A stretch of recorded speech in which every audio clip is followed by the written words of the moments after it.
everybody. We got Jessica Leigh Walton in the house with Jack's Local Radio. Let's get it.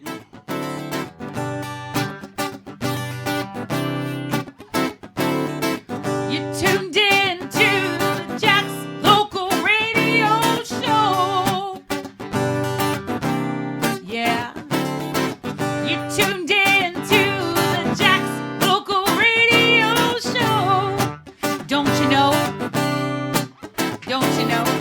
You tuned in to the Jack's Local Radio Show. You tuned in to the Jack's Local Radio Show.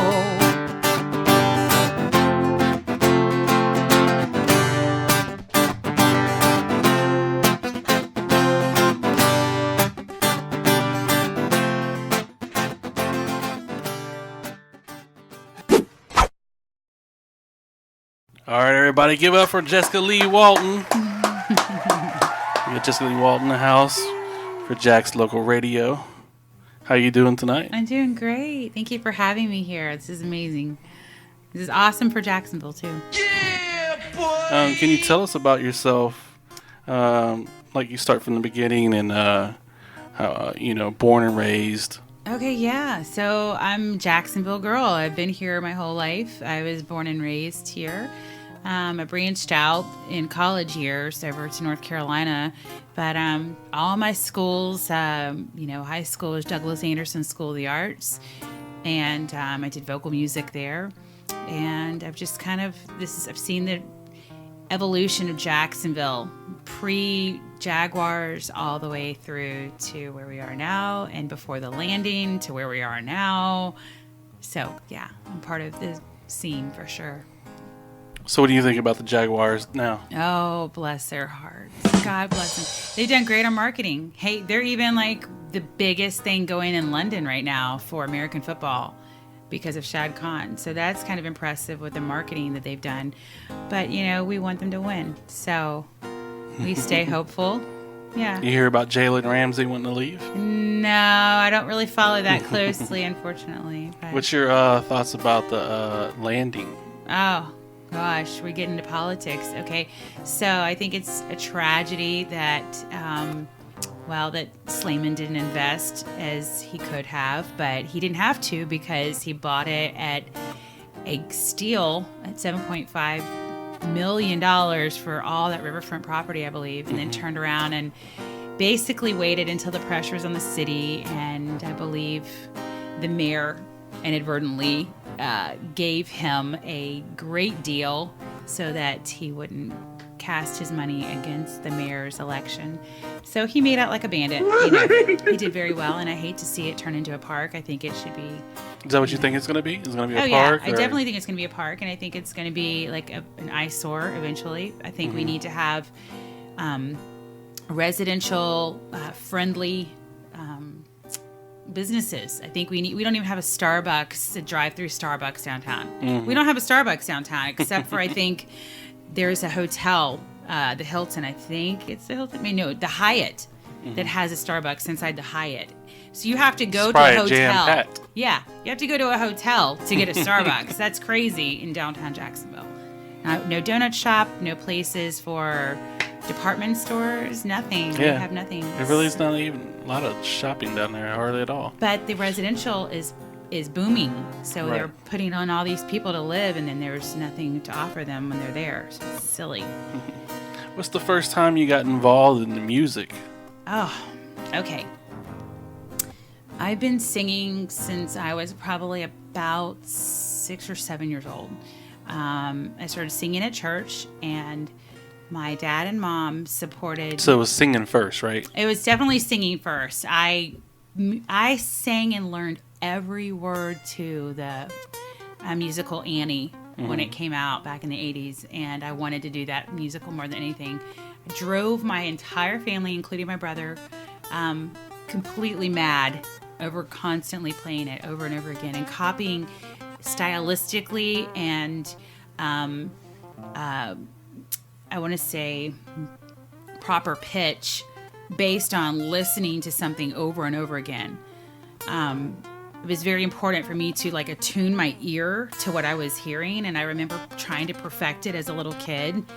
And my dad was very cool and supportive about, hey, dance if you want to, perform if you want to, if we have company. It was never obnoxious. And always there was a time and place for it, but he encouraged it if I wanted to. Mm-hmm. So it just naturally came, and then it continued on throughout the rest of my life as something I wanted to do. Yeah. So when was the time that you picked up the guitar, though?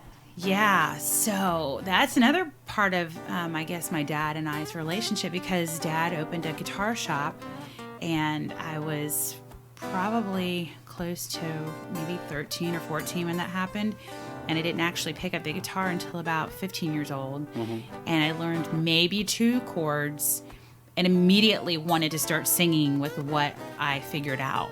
It was probably very boring, like, anyone could imagine 2 chords back and forth, but it was enough for me to contract a melody line out of it, or rather extract a melody line out of it, and decide that I wanted to learn more chords so I could use more of my voice. And that's really what it became about, was how much of my voice could I use with what I learned.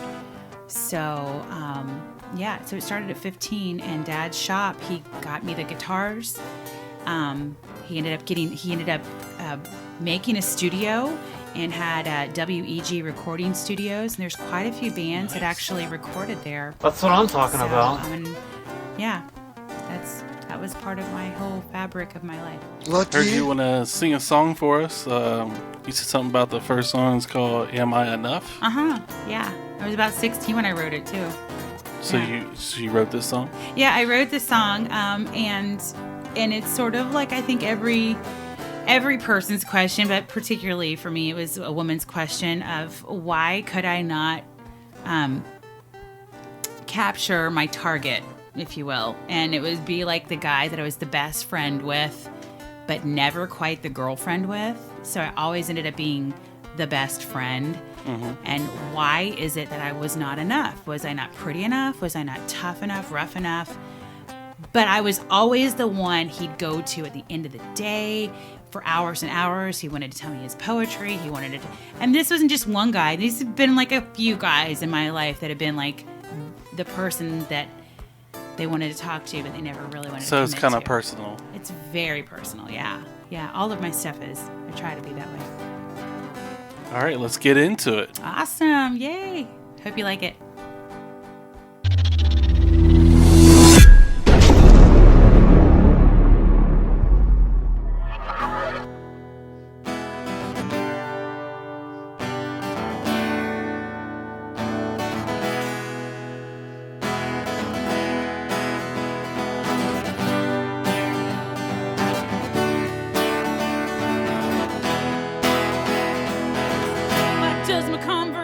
I'd strike you as a museum. It always used to before. Who do you run to when you're fighting all your battles? Does she laugh at all your jokes? And when you're tired and you need someone to talk to, do you think of me? Am I rough enough? Am I tough enough? Am I sweet enough? Am I pretty? Am I rough enough? Am I tough enough? Am I sweet enough? Am I pretty? Am I rough enough? Am I tough enough? Am I sweet enough? Am I pretty? And where do you go when you're down and out? Do you drive by my house?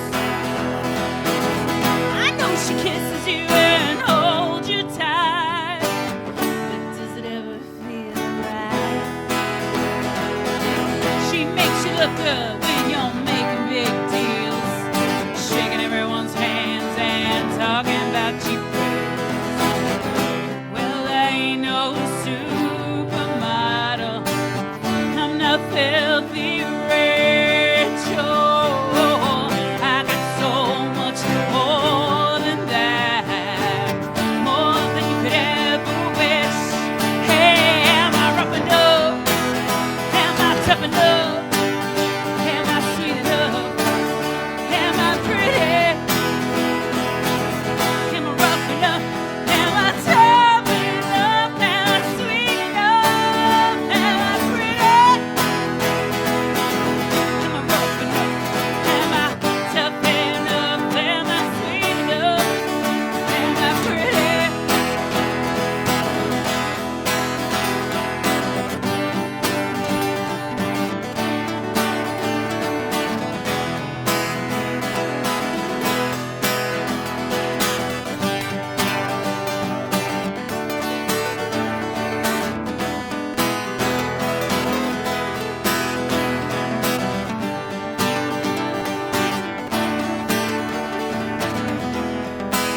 Does my conversation not strike you as amusing?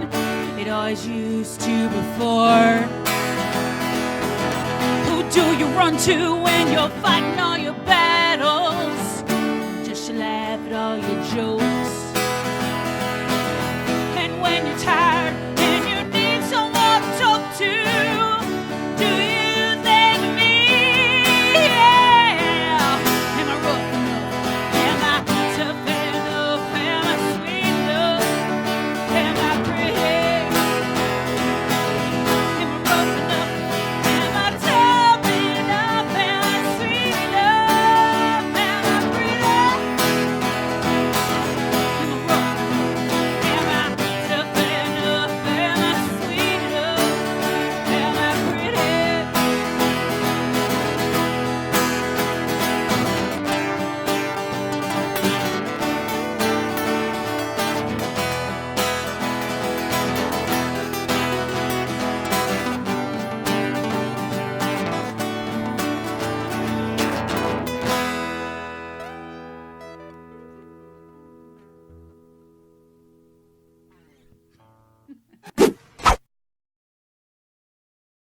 All right, make some noise. All right. See that you brought on somebody else with you. His name is Eric HERRIN. Yeah. That guy. Eric, Hey, Eric. you play what all instruments you play? I play the guitar. I sing a little bit. That's what I'm talking about. Oh, super quiet. Let's be humble. So, what brought you two together musically? 42.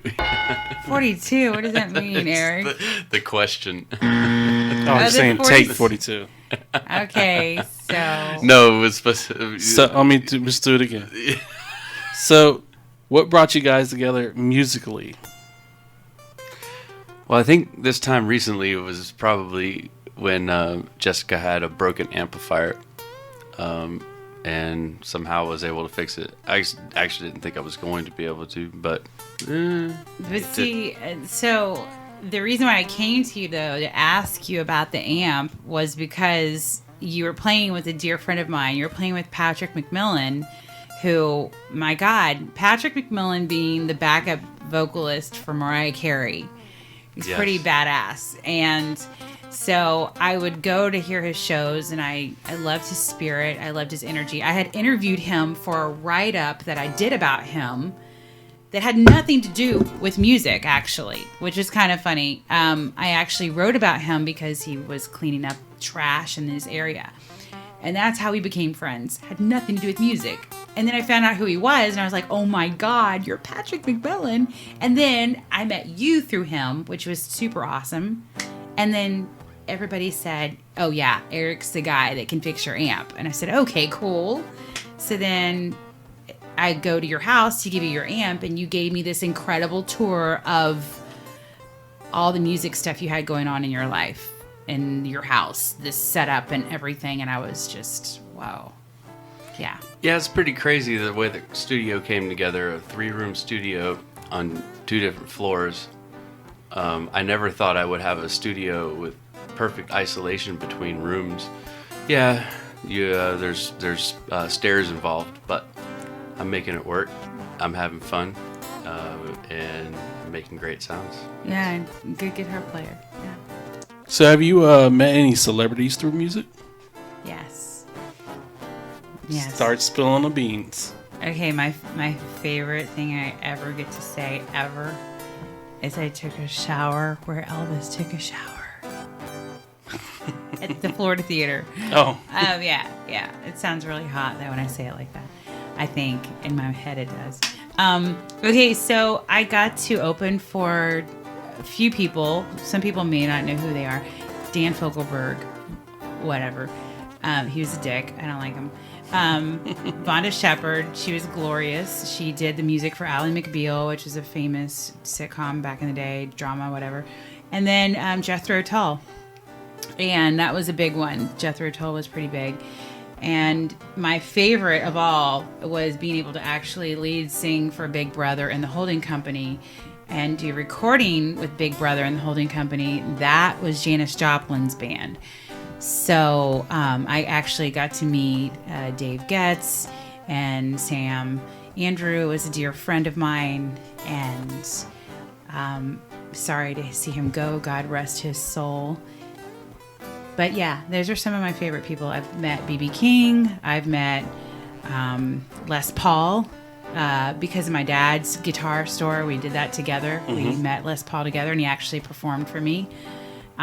He did Sleepwalk for me back in the 90s when I asked him to, in a group setting, but it was like 100 people, and he was taking requests, and I hollered out Sleepwalk, and he... Come on, Sleepwalk, the song. The song, ain't it La from Bamba. Dirty? La Bamba. Yeah, I was thinking Yeah, Dirty it's Dancing. very well known from La Bamba. Yeah. But yeah, it's a beautiful melody, and yeah. Any cool places have you played at? Okay, so Florida Theater is probably my favorite one that I did with original music. But as a high school student, with Douglas Anderson, I performed at the Vienna Concert House in Austria, and that was incredible. And then in Prague, I got to perform somewhere. I can't even remember the place now, but it's basically Mozart's area, like, where all the classical composers were. So there's a lot of different places sprouted throughout. Yeah. Places you have played at out of Florida? I'm working on that. I actually have some things going on in a couple of areas. I have a friend of mine who's hooking me up with some stuff in Maine and going upward that way. And then I'm going out. I can't disclose where I'm going, but I'm seeing a friend get married, and it's a surprise. So I'm going in that westerly area to do music. So we got to make sure she doesn't see the podcast. That's right. She can't hear it or see it. Yeah. Yep. You done spilt the beans. Yep. All right. You said you're going to sing a song called "You're Not." Yeah, you're not. And what's that about? Oh man, damn. That's a personal one too. Okay, so I was married to a guy who he was Mr. Fix-It. He was very mechanically inclined, but with our relationship, he did not fix a lot. So it was the idea that you're not everything you're lying about or perpetrating to be.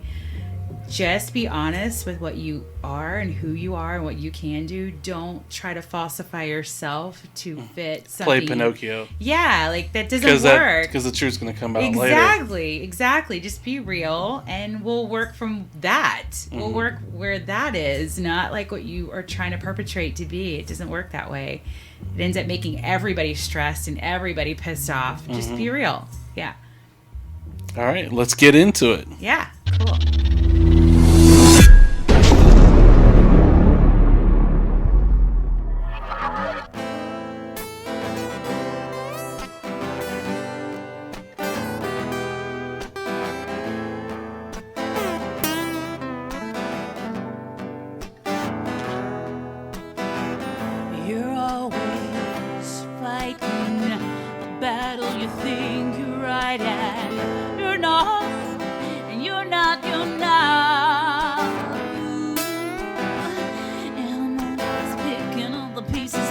You tore down that you said you're gonna fix, but you're not.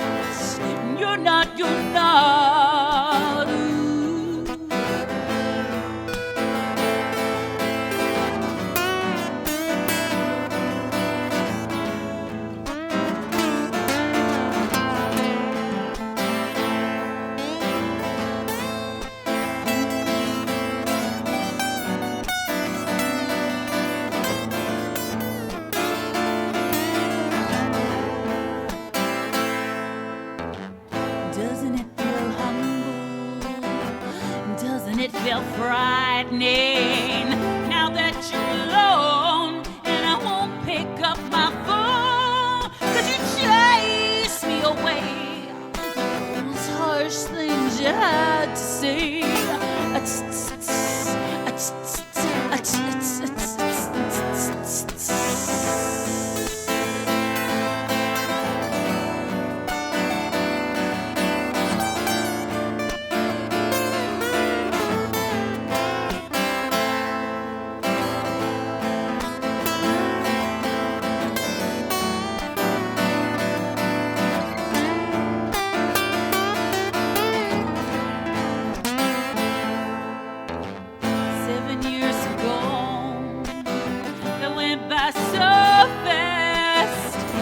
trying to tell me you need me, honey. I told you to kiss my ass goodbye.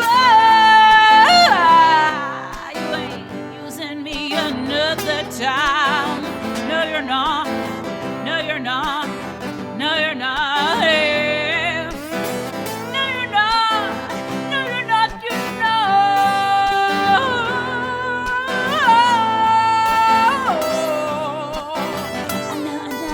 No.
All right, give it up. You gonna give it up? Yeah. You played awesome on that one. Thank you. Yeah, Eric. So you were saying that song was like it's like personal, but it's like I make music too, and when I made it, it would be like a generalization of multiple relationships, not particularly about the same one person, and it seems like yours is like about a person. Sometimes I know for that particular one I feel like it's authentic for myself to be able to take it's almost like a photograph, so it's a snapshot in time that where I get driven if I want to write about something that's pressing on me. And for me it was that particular, there was a relationship attached to that one. Now there's been other songs where it was almost prophetic, if you will, because I wrote about a relationship and a whole scenario that I'd never experienced, but I swear to God, later in life, I had the exact scenario happen. And that was crazy, even down to the name. Hold up. It was weird. Yeah. So, yeah, but I like the snapshot in time comparison for getting the emotion out, being raw and very relevant to whatever I'm dealing with at the time. Let's talk about this guitar. Yeah. Which one? The one guitar Eric he was played? playing? Okay, yeah. Okay, wow, that's a very cool story. So, Dad's shop allowed for us to meet a lot of really cool people, and one of the people the one who made my guitar was actually the roadie for Leonard Skinner. His name was Mikey Sparks is what we called him, and his actual name, Michael Sparks. You can Google this is a real thing. Okay, Michael Sparks ends up in Nashville, Tennessee, and he goes into a thrift store and he sees something and he buys it on a hunch. Okay, he takes it down and he gets it authenticated, and it is one of the like few original copies of the Declaration of Independence. Wow. It's worth like, I want to say 11 million. I don't know the exact number, but it's worth millions. And he ends up finding it at a thrift store in Nashville, and he's done being a roadie. Period. End of story. But my guitar was built by him, and it's actually a kit Martin. So there was no actual Martin on the headstock like you would typically see, but it sounds like a freaking dream. It plays like a dream. Sounds like a dream. I mean, it's, Sounds like $1 million, right? Right? But it's not my $1 million. It's his. Good luck, dude. Yeah. I'm glad nobody stripped out the truss rod adjustment. Yeah, there's the techie. He's going to do the guitar techie talk. It plays like a dream. It Yeah. sounds like a dream. I had the pleasure of playing that tonight. Yeah. And Cool. It was very inspiring. Yay. well, we talked about the guitar. I could actually feel the spirit in that guitar. Yes. That's what I'm talking about. We talked about the guitar. Yeah. Let's talk about the weather. Oh, yeah. Talk about the weather. So, yeah, I think as I aged, I got to a place in time where I felt like I understood that maybe emotionally I was more vulnerable than most people I ever knew, or a little bit too transparent, a little bit too raw and forward. And I felt like that always was a hindrance in relationships with trying to get the other partner to be as open and transparent, even when I'd earned trust and I wanted to really know them. And I was just like, you know what? Sometimes if you just open up, then everything else falls into place. And I'm also, this is very somewhat forward sexual song. So it was like, don't fucking beat around the bush. Just be real. Let's That's get what I'm down talking to about. it and let's have a good time. And then we'll be real and get to know each other too. You know, it's like, just open up. Don't be so, conservative about yourself and who you are. Just open up and be real. You have someone's there, so just do it. All right, we talked about it. Now let's sing it. Oh, yeah. Let's get into I hope it. you like it. Hope you like it.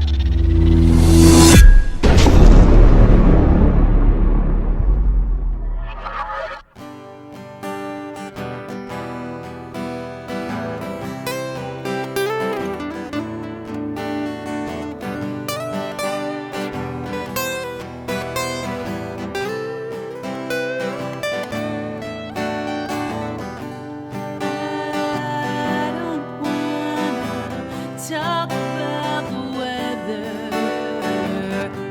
I just wanna spend the night together. You've always gotta be the bad guy. Keeping your distance, I can't look in your eye, baby, baby, baby, baby. You gotta talk about the things on your mind. And when I get close to you, don't push me aside. Open your heart and give love a try.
All right, beautiful song. Jax Local Radio, stand up. Eric, you and Jessica haven't been playing too long together, have you? No, that is right. We this is our third gig. You guys are doing great. I think we Pick had up like that. we had 1.5 rehearsals. And I only say half because that one rehearsal was just us picking songs that we already knew. Yeah, pretty much. It's so funny. But yeah, Oh, but it's man. been fun. I have a full gig schedule. I'm playing with Fat Cactus a lot, and they keep me, just busy. But it's really nice to play other music. Earlier in my career, I was playing with like 6 different bands just to keep myself busy, and so it was always some variety, And sometimes things get a little bit. If you're the same way, it's great because you're tight and you know what's gonna. You just like have a precognition of where your drummer's gonna go, and that I've missed that my whole life, and I finally have that. But it is nice having another outlet, another creative influence, especially with original music, pushing me to come up with different melodies, instead of a set thing that I've been doing for a few years.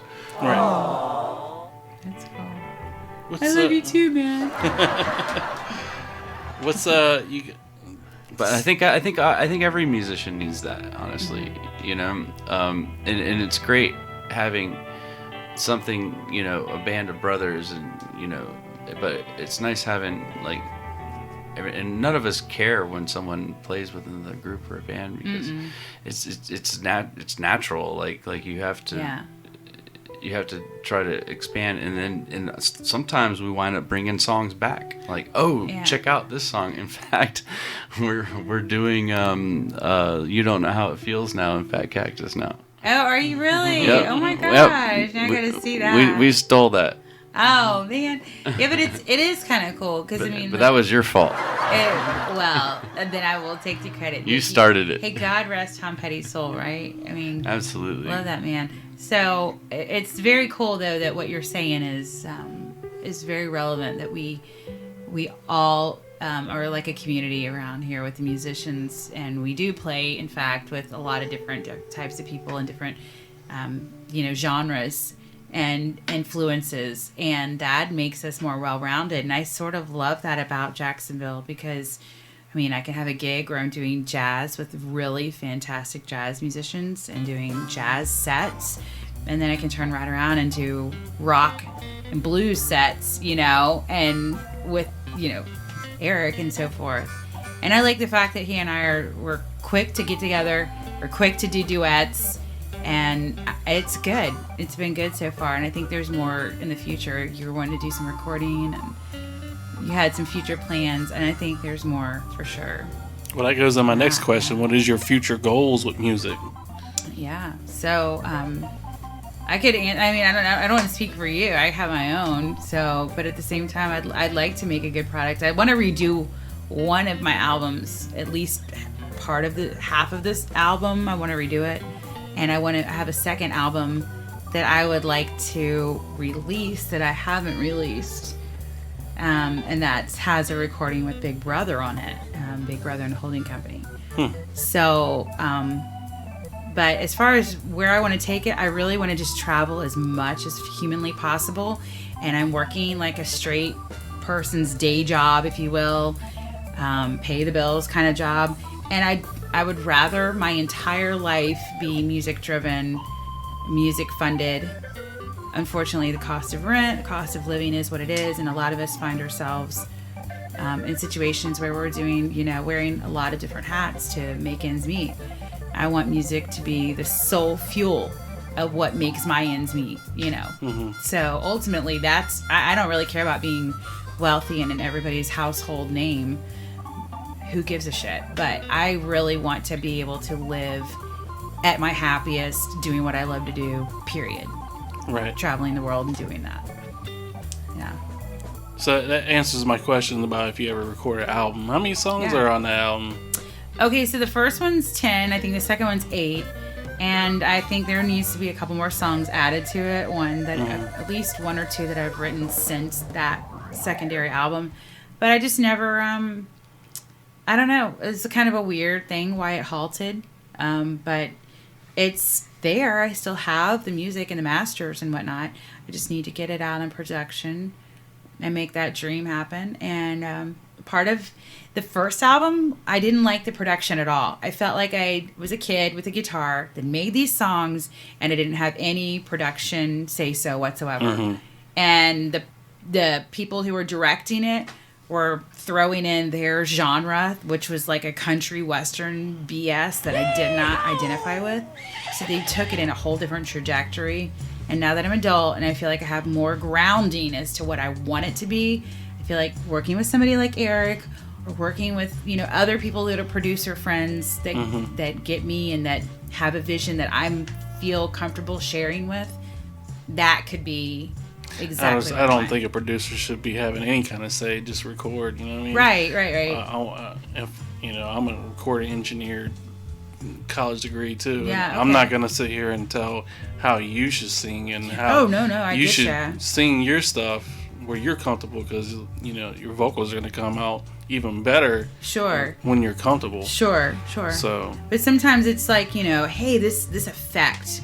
What do you think about this? If I would love to bounce ideas off of somebody that I feel comfortable with them respecting me musically as well as I respecting them. And I just didn't have that as a kid. So a lot of my songs, in my opinion, the first album, I just. You ever had any songs on the radio? Yes. And was it from the first album or second album? It was from the first album, and it was college radio. And I did actually okay. And what was the song radio. title? I think it was Am I Enough? Am I Enough is the one. Oh, the first song we... Yeah, that was the one that got some radio play. And I think it did okay in the Carolinas. So. And when that song on the CD, they have like drums and all that stuff. It's fully produced with lots of instrumentation. Sweet. Yeah. You have another song. It's called "The Rain Dance Is On." Yeah. Is there any kind of story into that? Okay, so it's not much of anything personal on that one, other than the fact of who I collaborated with when I wrote it. Nestor Gill, who is an amazing poet. He's also a wonderful fine arts professor now up north. He's been in multiple disciplines.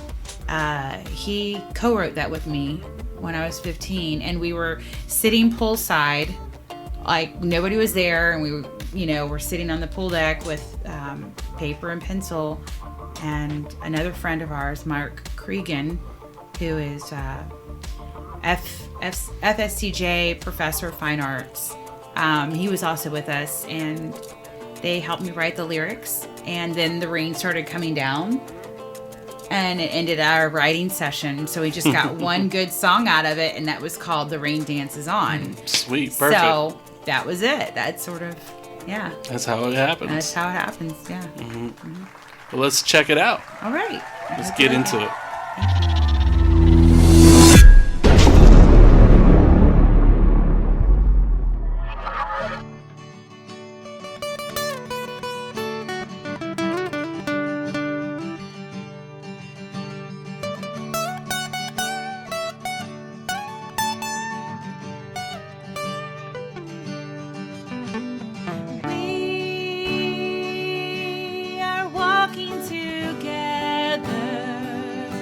Through the land of our fathers, where the flowers grow tall,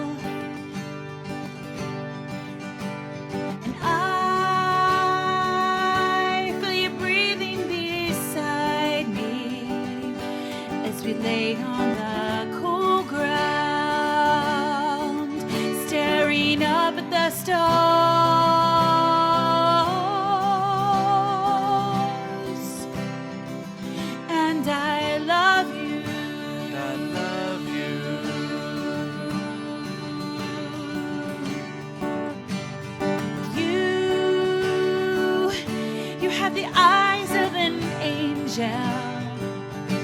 And they look deep inside me, where your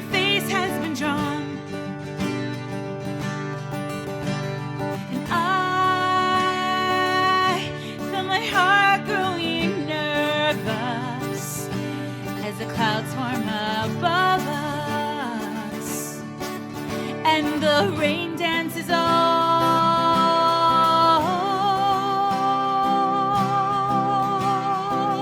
and I love you. I love you. Yeah, you. Yeah, you.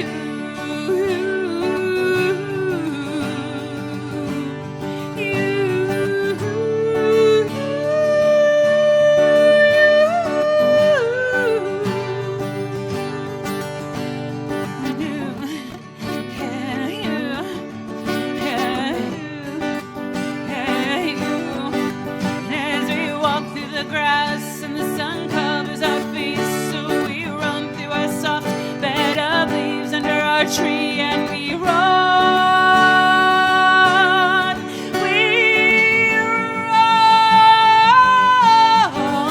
and our feet never once touch the ground. And I love you, And I love you.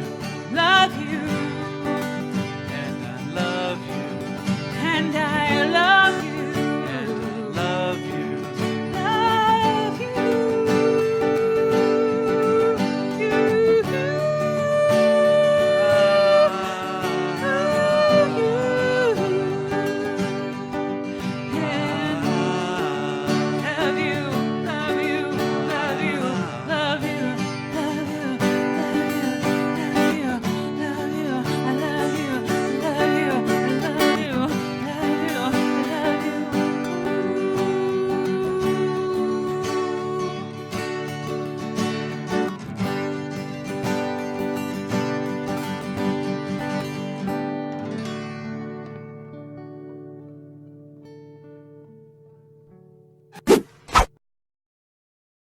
All right. I have to add some thunder and lightning to that one. Sound effects Right. and some rain. Oh, Eric's in. Okay. You got any social networks that you would reach out to the fans and a way contact you and check out your music? Yeah, so on Facebook, please reach out to singer Jessica Leigh, and the spelling of Leigh is Leigh. Also on Instagram, Jessica Leigh Walton, and that's Leigh for Lee. Walton is Walton. Also, you can find me on LinkedIn. You can reach out to me on email, musicbyjessicalee@gmail.com. Just hit me up. And I'm sure that if you're interested in any of like the recordings or whatever, I can hook you up with that. If you've got gigs you want me to play, like, let me know. Reach out. Tell And me look what in you the need. bottom of the descriptions of the video because Yeah. I'm going to have some links there Yeah. so you can contact her. Look at the bottom of the video. And what about you, Eric? You can check me out on my gigs. I'm in the band Fat Cactus And with Jessica Leigh. and with Jessica Leigh. But we got some shows coming up. Check us out on Fat Cactus. We're going to be in Daytona tomorrow. We're going to be in Mandarin Thursday. We got My Place Bar. We've got Obies and DeLand coming up. We're all over the place, so you're going to have to check out our Facebook page, fatcactusband.com. Not even .com, it's just on Facebook. My bad. I totally messed that up, but it's on the Facebook Fat Cactus page. Yes. And Jessica, you have some shows coming up too? Yeah, so I'm doing some work also with Mama Blue, and I have various stuff with her that's like private gigs, but I also have been playing at OP Fish House and Oyster Bar, various dates there, also on Beach Road. They have Beach Road Chicken and Fish House. That's a new place. So there's I'm all over too. And it's better just to find me on social media because I'm really trying to connect with anyone who wants to check it out. Yeah. Look me up. I'll tell you everything. So I want to thank you guys for coming to Thanks the for show. having us. Oh my It's been God. a pleasure. Duval. Thank you. Let's say it one more time together.